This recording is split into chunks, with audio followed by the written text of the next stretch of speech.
First order of business is always to make sure tech is working. So are you hearing me through this? Is this working? Okay. I hate to get 5 minutes into something and people say, we still can't hear. So yes, I can tell that this is. Thank you so much for your hospitality this evening and your warm welcome as people came in tonight. You are all new to me. And I'm getting to know Jim and Tanya and their family and generations of their family. And good to be with Nick and enjoy lunch today. And I'm learning the rest of you. So it's good to be with you. As we get started this evening, two things I want to tell you just by way of continuing Jim's introduction and all. One is he said, students saying, Dr. McLarty's cool, Dr. McLarty's neat, whatever. When my daughters would hear that, they would say to my wife, Mom, what are they talking about? Dad is not cool. He has never been cool. He will never be cool. And we don't know what it is that we're hearing out there. The other thing is, I have a sister who lives in Columbus, Ohio. And my sister was telling me several years back, I was preaching at her home congregation, and we were on our way to church that Sunday morning. This needs to be up just a little bit.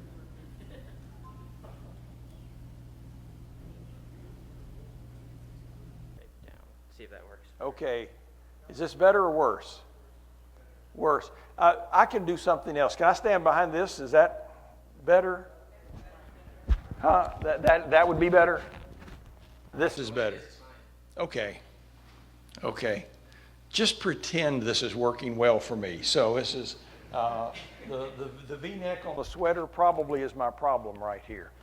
My sister, I was telling you, in Columbus, Ohio, was telling me that she was driving me to their church one Sunday morning, and I was going to preach, and she was telling me about this lady in the congregation that was convinced that I was the grandest preacher she had ever heard.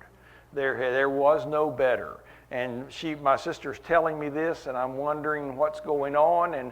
But you're just the best preacher she's ever heard. And I thought, I've got to meet this very wise woman. And not really. But I wish my sister had stopped the story right there. What had happened was that my sister knew this woman well, and this woman had been through a very tough season in life. And she had struggled a great deal. And my sister, as her friends said, well, I have a brother who at that time was preaching in Arkansas, and said, I have a brother who's a preacher, and I have some CDs of his sermons, and would you like for me to bring you some to listen to? And so this woman got the CDs, and she listened to my sermons and all of that. And I wish my sister had stopped the story right there. But she went on, and she told me that in this woman's struggles, one of her greatest struggles was with insomnia. This lady struggled to go to sleep at night until she got the CDs of my sermons. And I told my sister, I don't care that it happens. You didn't have to tell me that it happens. And so to this day, and we're talking like 6 years later or whatever, every night that lady goes to sleep listening to my sermons. So I always tell people when I'm new at a place and all, I say, that you may not know how to appreciate this, but if nothing else tonight, I can put you to sleep. And so we will consider that. Don't be embarrassed. I won't be offended. We'll just say it's a gift from God for all of us. But I am glad to be with you, and I'm thankful to be in this space with these people tonight. It encourages my soul to see you here, to hear you sing, to know of the presence of the people of God in this location. And I will go home greatly encouraged because I've worshiped with you and we've shared some time together. Tonight we want to begin our time together by talking about finding spiritual refreshment for a weary soul. Everybody knows what that feels like. Everybody can kind of do this when you mention something like that. I was asking some folks in a Bible study just a couple of weeks ago, I said, what's the difference in weary and tired? We all know both experiences, but what are they? And I think weary is something that a good nap won't take care of. Tired, maybe it will, but weary is something that hangs on, and it continues to plague you, and it's something that can grind us down spiritually.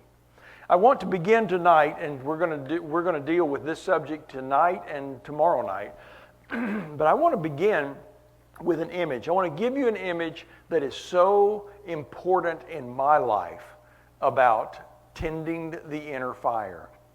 When my wife and I were about 25 years old, we went with our 2 young daughters to Kenya in East Africa. And we were there as church planting missionaries. Now, we lived right on the equator. I mean, right on the equator.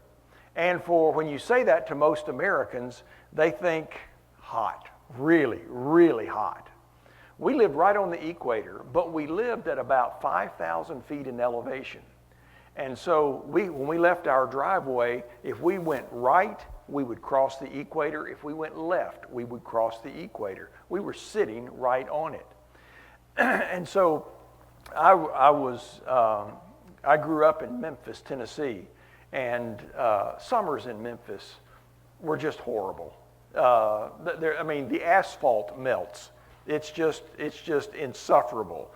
And so when we were in Kenya, we would get letters from people from our sponsoring church back in Memphis. And they would say, it is so hot here in Memphis. It is just miserable. And they'd talk about how many days over 100 and all of that. And then they would include the line, but I guess that's nothing compared to where you are. Because we lived on the equator. Now, what they didn't know is that we were wearing sweaters on the equator because we were at 5,000 feet in elevation. And in Kenya, in June and July, the prevailing winds from the Indian Ocean blow the clouds over, covers the sun, and so you would dress like this pretty much all through the day, even though you're sitting right on the equator. We lived in a small home that was built out of cinder blocks, had a tin roof on it, and it was one of my favorite places that we've ever lived. Our daughters were 4 months old and 2 years and 4 months old when we arrived in Kenya. So they were 4 or 5 months older than that when the first rainy season came. In the evenings, some of my favorite memories that I just carry in my heart, in the evenings the girls would play with their toys in front of a little fireplace, the only heat in the house. A little fireplace and a little living room. And so they would play there, and Anne would do a lot of cross stitch. She loved to cross stitch back in those days, and those things are hanging in our house to this day, in our 45th year of marriage. And so she would do that. I was big into reading Michener novels, and eating potato chips, and the crackle of the fire in the fireplace, and Anne happily doing her cross stitch, and the children playing. It's just one of my favorite memory scenes and all in life. Then it came time for bed, and we would tuck the girls back in their bedroom, and we would go to bed. I would go and sort of bank the fire for the night, and we would go to sleep. We went to sleep in a cheery house. It felt warm, and it felt safe, and it just felt good. Somewhere around 2 o'clock in the morning, always about 2 o'clock, I would awaken hearing the girls being restless in their beds. And what had happened was the fire had gone out, and the house had gotten cold. And on a night like that, it would always seem like not only did it get cold, but it felt like it got dark. darker than it had been when we went to bed initially. And so I don't know what it is about men and fire, but I figured it was my job. So I got up and I would go into the little living room and I would take the poker and I would poke around and looking for a live coal in the fireplace. And then I'd put some dry sticks on there and some bigger pieces of wood and I would blow on it until it sort of crackled back to life. And I still remember as a 25-year-old just sitting there by that fire, letting it warm back up again so I could put that last stick of wood on the fire. And I just remember savoring that time and how good it felt. And the dampness went away. And the darkness, it wasn't so heavy. And the girls were no longer restless in their beds with the cold. Things were good again. I love that picture. I just carry it in my heart every day of my life. But more than that, I love the image of that for what goes on in our souls. Because that for me is the image, the inner fire. We all know what it's like when you begin the journey and when things are good and when there's no dampness and there's no cold and everything feels cheery inside of our soul. When we first become Christians and we are just delighted in the Lord and delighted that the Spirit of God is living within us and life is good. But somewhere along the journey, the same thing that happened to that fire in that fireplace in Kenya can happen in our souls. And the fire gets dim, and we feel cold and uncomfortable and weary, and it's not as joyous as it once was. And we realize there is a need to tend the inner fire. And that's what we're going to be talking about this evening, tending the inner fire. There's a book called High Call, High Privilege, written by Gail McDonald, and I'll quote her husband here in just a moment. But Gail McDonald had gone to a Christian school, and she's told about, in her book, told about how there was an old missionary that was just their hero. They thought the world of him. He had gone to that school, he knew the folks there, and he had been, for many, many decades over in Africa as a missionary. And she said he was coming to their chapel to speak, and they were just so excited about it. Sitting on the edge of their seats the day he spoke in chapel, and the old missionary said this to them. It wasn't a long speech, really very short, but his message was, young people, untended fires soon die and become just a pile of ashes. That fits with what I'm talking about God's presence. Untended fires soon die and become just a pile of ashes. Gordon MacDonald wrote a book called Renewing Your Spiritual Passion, and in it he describes what a lot of us experience somewhere along the way spiritually. He said it became an unpleasant journey when it should not have been. Other words that describe such a trip are sour or stale or bored or numb. We would never have admitted it, but we were tired of God, tired of faith, tired of faith's people. Now, how could a call to abundant living turn into such dullness of spirit? That we should tire of Him was not God's fault. Rather, this weariness calls into question a system of spirituality many of us have been taught. He is saying that we've not been challenged, oftentimes, to tend that inner fire. I want us to textually begin tonight in 2 Samuel chapter 11, verses 1 and 2. It's the story of David. And you and I know chapter 12 as the story where we're going to hear about the sin of David and Bathsheba, and about how he's going to commit adultery, and then when she becomes pregnant, he's going to have her husband killed, and he just makes a big mess of his life. And if you go to the beginning of chapter 11 in 2 Samuel, if you were diagramming the life of David, you would say up to this text, it's going like this way. After this text, it's going this way.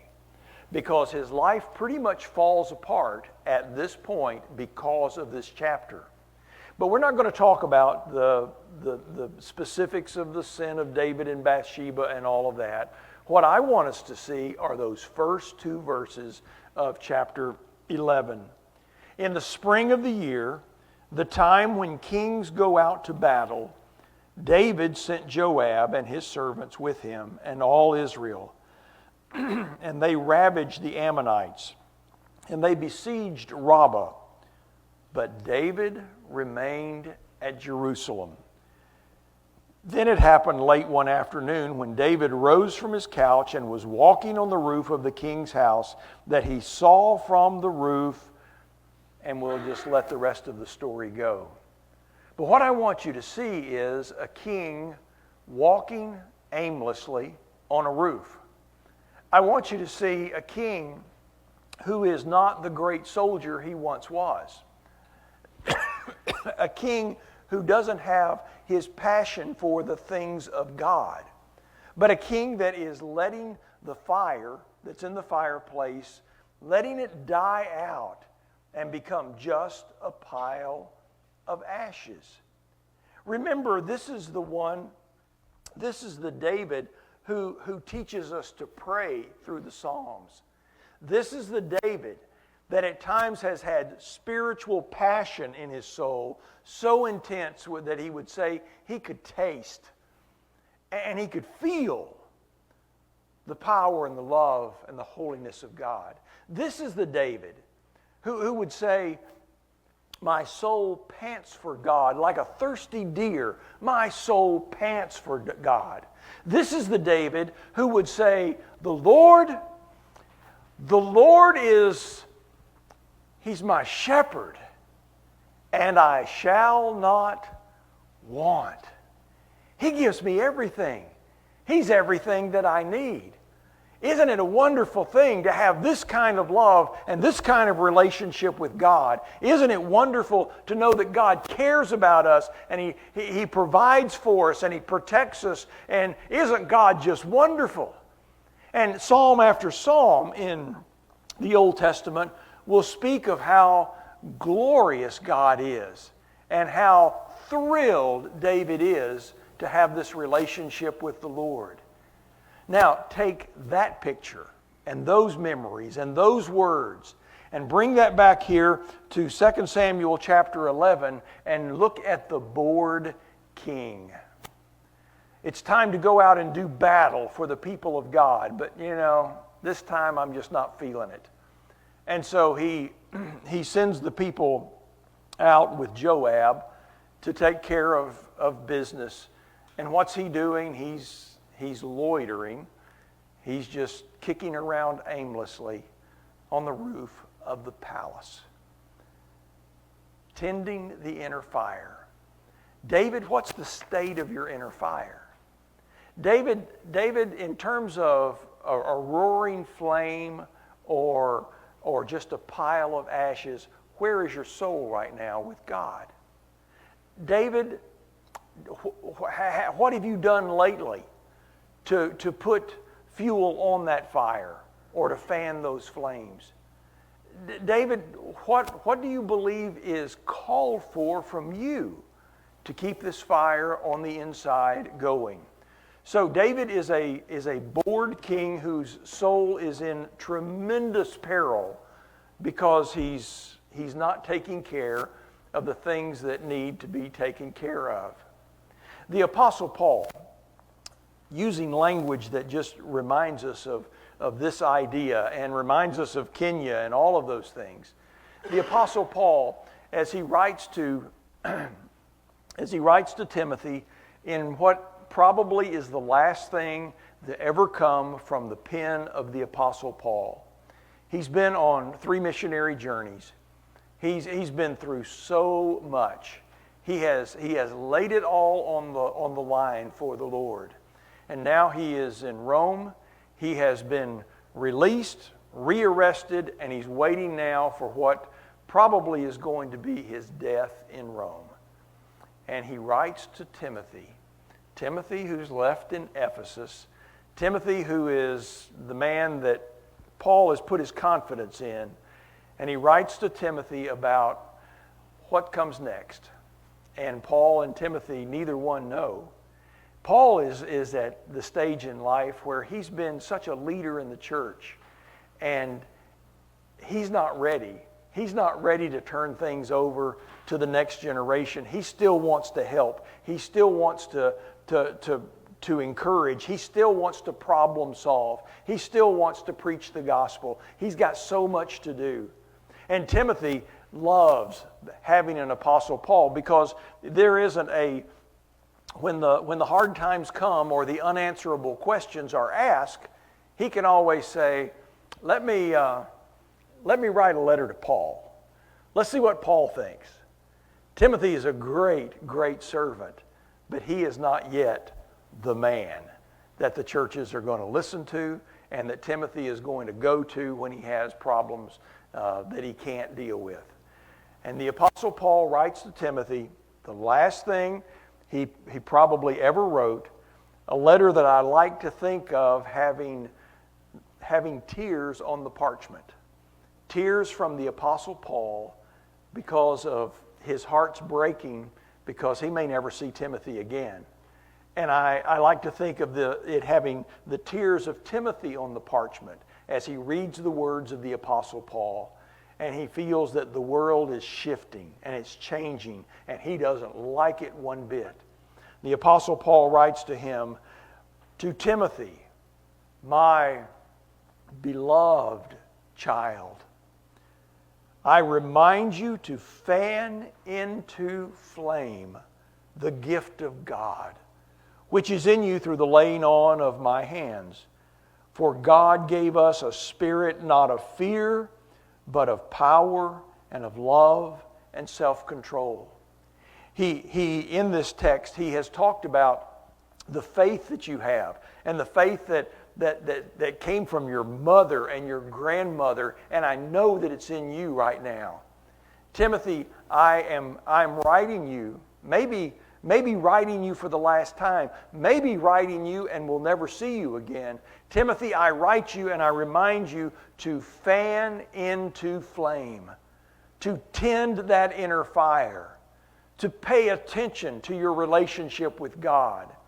Don't numbly go through life and just sort of bounce from one experience to another, but with focus and with passion.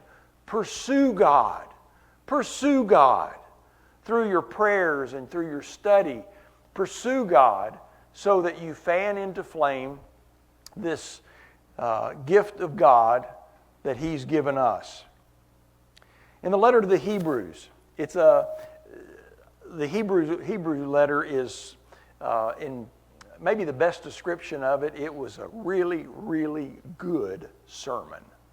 The Hebrew letter is a great sermon to a weary church, a church that's in danger of walking away from what they have received, the gift they have received. It's a letter for a tired church. They have, he says, you have your arms and your legs are drooping. You look like an athlete who is at the very limit of their endurance. You've worked hard, you've gotten ready for this thing, but you are exhausted and you don't know if you can move on. And the Hebrew writer is writing about when this happens to us spiritually. Chapter 2, verses 1 through 3. Therefore, we must pay much closer attention to what we have heard, lest we drift away from it.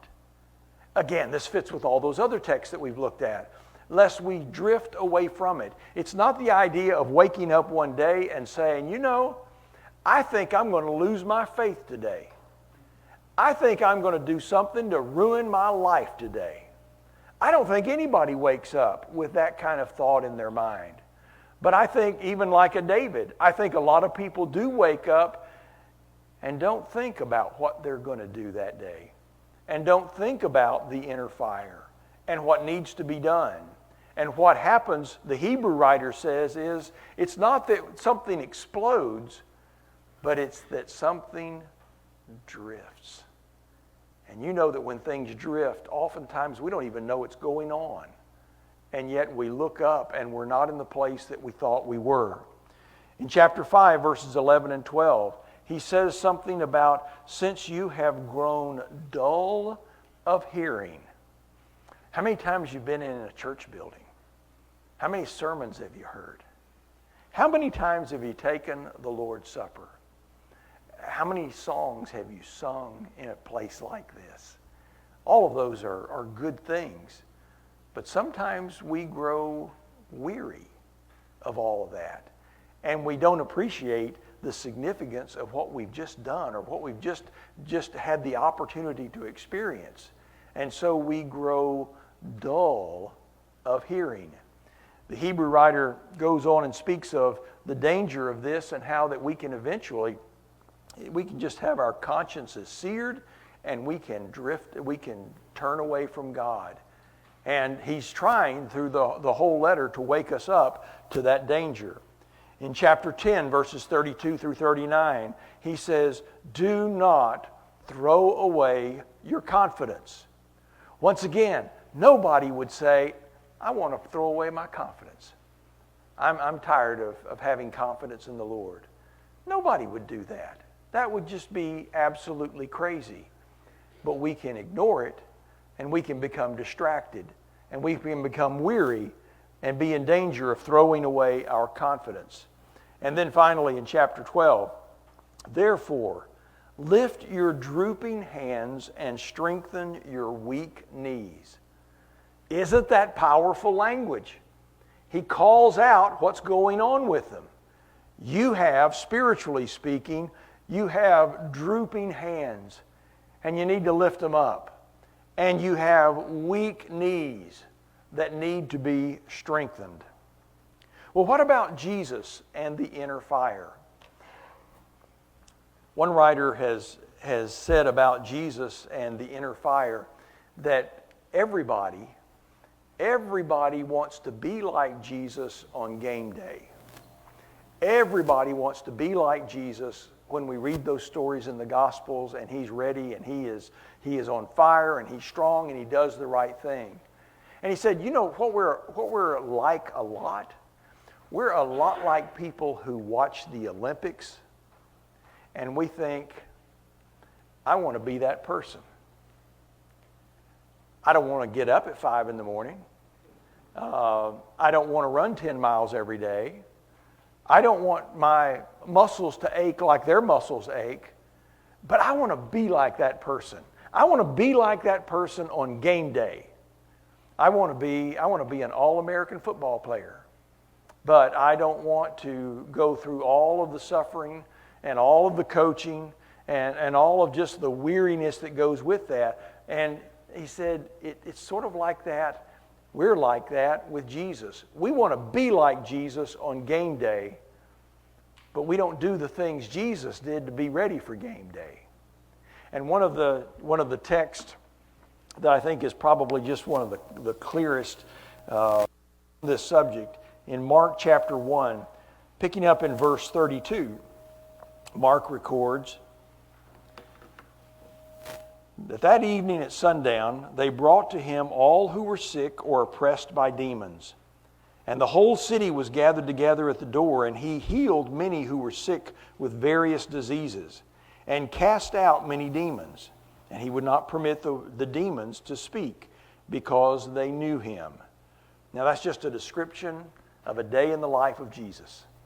And he is weary with taking care of sick and possessed people. The whole city gathered at the door and he heals these people who are sick with various diseases and are demon-possessed. In verse 35, and rising very early in the morning, while it was still dark, he departed and went away to a desolate place where he prayed. That's the training. That's the exercise. That's the being ready for game day. It is when you're facing that kind of energy loss and that kind of weariness that Jesus had. So how do you get ready? How do you restore yourself? He departed and went into a desolate place where he prayed, and Simon and those who were with him searched for him. And they found him and said to him, "Everyone is looking for you." These are people that they're on his side. But this is a great example of people who would love you to death, literally to death. And that what they're doing, Jesus, they're asking about you. You know, your ratings are going up. Your popularity's never been this high before. And Jesus, what he needed was what he demonstrated to them. I needed to be alone and to pray, and then I need to be on focus. I need to be totally dialed in to what the mission of God is in my life. That's where the passion came from. That's why when Jesus goes to the cross, he's ready to go to the cross. And that's why when life was threatening to crush him, he had the reserve. He had the energy, he had the focus to take care of what needed to be taken care of. Jesus tended the inner fire. When we were getting ready to go to Africa, we went to a seminar. My wife and I and 4 other couples that were on our team. We went to a seminar getting young teams ready to go together on the mission field. And so one day we did a thing, a little exercise in group dynamics where they handed each of us a piece of graph paper like this. And they said to us, now, I want each of you individually to go to a different part of this building where you can just be by yourself. And I want you to reflect on graphing your spiritual life. Graphing your closeness to God. Graphing the inner fire. When have you been most zealous for the Lord? When have you been numbed out? Or when have you been exhausted? And just go back and look over your life for maybe the last 10 or 20, or some of us could look back at the last 50 years of our lives and what our walk with God has felt like. And so we all graphed that out. And it was pretty sobering for all of us. We were all pretty young in our 20s. And when we got back together, we realized that life had, there was something in the teen years. A lot of times there was growth because there was a lot of passion maybe in a youth group. And so there was growth. And then we went to college. And because we'd gone to a place where we were taking Bible classes and we were, our zeal was going up. And so in college it was like this. And then all of us had decided, because of those things in our lives, we wanted to be missionaries and we were going to go overseas and all of that. And so we went to graduate school. And in graduate school, I just remember after the first semester, I just felt my eyes were bleary from all the reading. And it was, we were reading Greek and Hebrew, and we were studying German theologians, and what we didn't know, what we had never talked about, was that all 5 of the guys who had gone to graduate school, we came out of college doing this, and in graduate school, we were either flat or we were on a decline in terms of spiritual vigor and passion and excited about the faith. And we're studying the Bible. We're reading scriptures. We're reading scriptures in the language of the Hebrews and the Greeks. And yet, all of us were feeling something of a sense of numbness. That was a great discussion for us to have then, to put those graphs on the table and to share with one another about what was happening to the inner fire in our lives. And the thing we had experienced and talked about and all of that, we came to some conclusions about it all. One was that it was influenced by, but it was not determined by, circumstances. There are exhausting seasons in life, but that's not always the explanation. And so it's not just, oh, we just hit a hard time in life, or we were working way too many hours, or things like that. It's influenced by, that graph, our graph, is influenced by, but it's not determined by circumstances. The second thing is that it cannot be taken care of once and for all. We can't go to a gospel meeting that is so good that we don't have to think about it again for maybe another 5 or 6 years. You know, it's very much like a fire. You can't put so much wood on the fire in the fireplace and have the fire so hot that you don't have to think about it 2 days later. Because what's going to happen to it? The fire's going to die out. And so what we're talking about is really a matter of not neglecting this as we go through life and giving it the time and the attention that it needs. It can't be taken care of once and for all. I remember in my own experience back in the teen years going to a great youth meeting, and you thought this was the end all of everything. This is great. And yet you realize that it can't be taken care of once and for all. Or we might go on a campaign, and I remember coming home so excited, and I remember how it felt to be depressed 2 days later and wondering, what in the world is this and where did this come from? Well, our walk with God is not something that we can focus on big time today and forget about tomorrow. Third thing on it is that age does not make this issue go away. Is this a challenge for teenagers? Yeah, it is. Is this a challenge for people in their 90s? Yeah, it is. And everybody in between? Yeah, it is. This is something that we don't outgrow, the way that our untended fires can soon die and become just a pile of ashes. And finally, this kind of pulls it all together. Maybe it's more a matter of attention and neglect more than it is anything else.